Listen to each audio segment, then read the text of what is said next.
어서 오세요. 괴담 들려주는 낚시꾼 괴담로 괴담유사입니다. 단페님들 자리하세요. 이번 이야기는 일본 괴담 채널에 올라온 짧지만 훅 들어오는 이야기들을 모아봤습니다. 그럼 일본 괴담 채널의 기묘한 이야기들 시작하겠습니다.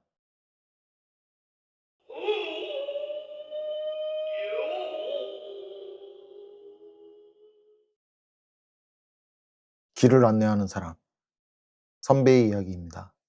대학 시절 동아리 활동으로 겨울 등반에 참석했을 때의 일. 대피산장 근처에서 새참 눈보라를 만나 길을 잃고 헤매고 있었다고 한다. 모두는 이대로 죽는구나 싶었고 눈 속에서 야영할지 어쩔지 결정도 못하고 있었다고 한다. 그때 누군가가 저 앞쪽에서 플래시를 흔들고 있는 것이 보였다. 선배들이 고함을 지르며 손을 흔드니 마치 따라오라는 듯 걷기 시작했다. 다들 이제 살았다 싶어 뒤를 따라갔다. 그런데 아무리 빨리 걸어도 어째서인지 선도하는 그 사람에게 가까이 따라붙을 수가 없었다. 그러다 여자 일행 하나가 이상한 것을 알아차렸다. 눈 위에는 그 사람의 족적이 남아있지 않았던 것이다. 모두가 모른 척 따라갔는데 이윽고 희미한 불빛이 보이기 시작했다. 대피산장의 불빛이었다.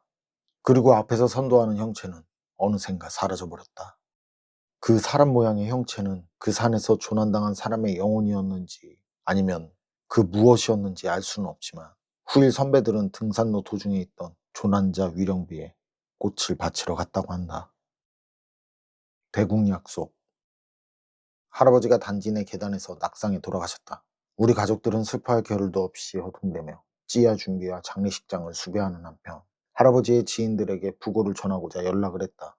할아버지는 바둑을 인생의 낙으로 여기는 사람이라서 주변에 바둑 동호회 분들이 많이 계셨기 때문에 나는 기원에 전화를 걸었다.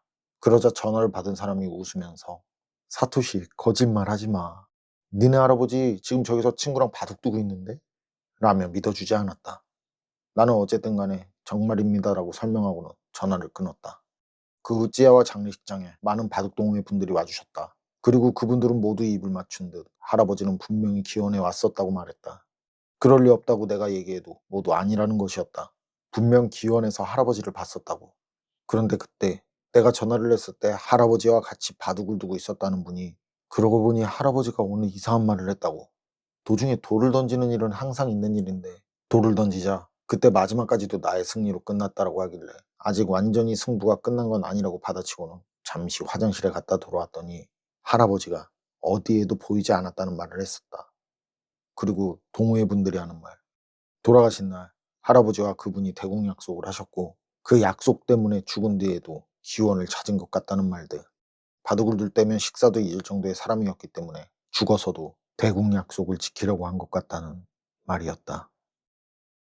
붉은 모포. 쇼와 10년, 1936년에 실제로 일어난 일이다. 어느 날 밤 10시경, 서울 외곽 후쿠이현의 어느 민가에 한 남자가 문을 두드렸다. 손님인가 하며 집주인이 현관을 나가보니 머리부터 붉은 모포를 쓴 남자가 주인의 본가 문양이 그려진 등을 들고 서 있었다. 어두웠던 탓도 있고 얼굴은 보이지 않았다. 남자는 말했다. 본가에서 위독한 환자가 생겼습니다. 서둘러 와달라십니다. 놀란 주인은 곧장 남자와 집을 나섰다. 2시간 정도 뒤. 집에 남아있던 부인이 2명의 아이를 재우려고 하고 있으니 재차 문을 두드리는 소리가 났다. 나가보니 아까 그 남자였다. 병자는 오늘 밤을 넘기기 힘들 듯합니다. 해서 남편께서 부인도 불러오라십니다. 부인은 큰일이군 하며 자식들을 옆집에 맡기고 남자를 따라 나섰다. 그런데 다시 2시간 정도 뒤 이번에는 옆집의 문을 두드리는 소리가 났다. 그 집의 안주인이 나가보니 역시 붉은 모포를 쓴 남자가 서 있었다. 남자는 말했다. 두 분이 아이들도 데려오면 좋겠다고 하셔서 왔습니다. 아이들을 내어주십시오. 하지만 옆집 부인은 대답했다. 이미 깊은 밤입니다. 두 아이 다 자고 있기도 하고 아침에 가도 되지 않을까요? 남자는 부모가 기다리고 있다며 호소했지만 결국 거절당하고 가버렸다. 다음 날 마을을 건너는 다리 옆에서 잠살당한 그 부부가 발견되었다. 붉은 모포의 그 남자의 행방은 지금도 알 수 없다고 한다. 절의 족자. 나는 어릴 적 서울 외곽 오이타현의 어느 시골 마을에서 살았습니다. 완전 깡촌으로 마을은 온통 산과 울창한 숲으로 둘러싸여 있을 뿐이었습니다. 마을 앞으로 지나가는 임도를 따라 얼마간 가다 보면 산으로 이어지는 갈림길이 나오는데 그 길을 따라가면 산 정상에 작은 폐허가 된 절이 있었습니다.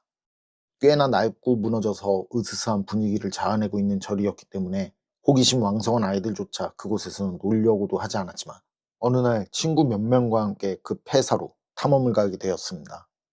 건물의 구조는 지극히 단순해서 중앙에 방이 있고 그 주변을 미음자 형태로 복도가 나 있을 뿐인 형태였습니다.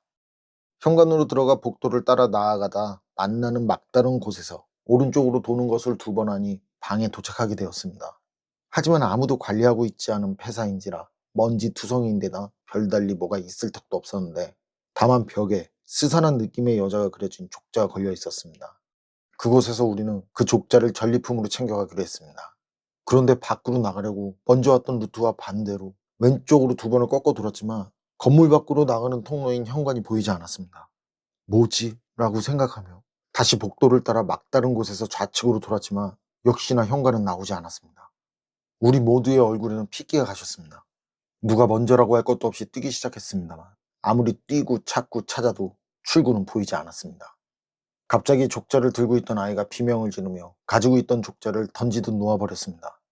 좀 전까지 쓸쓸한 얼굴을 하고 있던 그림 속 여자 입가에 옅은 웃음을 띠고 있었던 것입니다. 그때 제일 연장자 소년이 족자를 원래 자리에 돌려놓자는 말을 했습니다.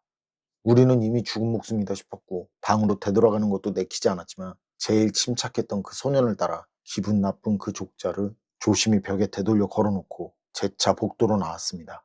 막다른 곳에서 왼쪽, 다시 막다른 곳에서 왼쪽. 그러자 이번에는 현관이 보였습니다. 출구에는 여름날의 햇살이 곧장 쏟아져 내리고 있었습니다.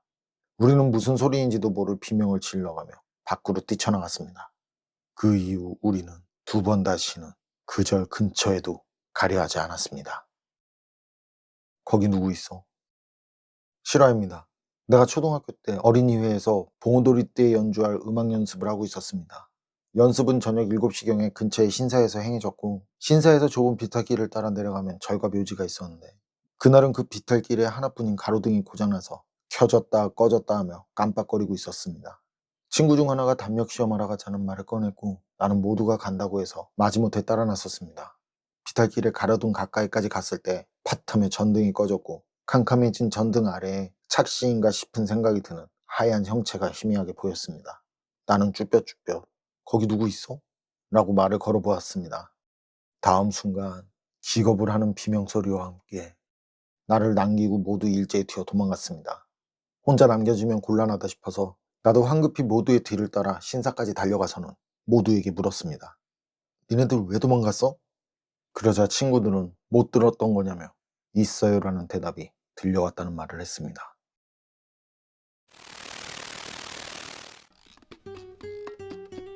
일본 괴담 채널에 올라온 짧지만 훅 들어오는 이야기들, 오늘은 여기까지입니다. 그럼 전 다음에 또 다른 사연으로 찾아뵙겠습니다.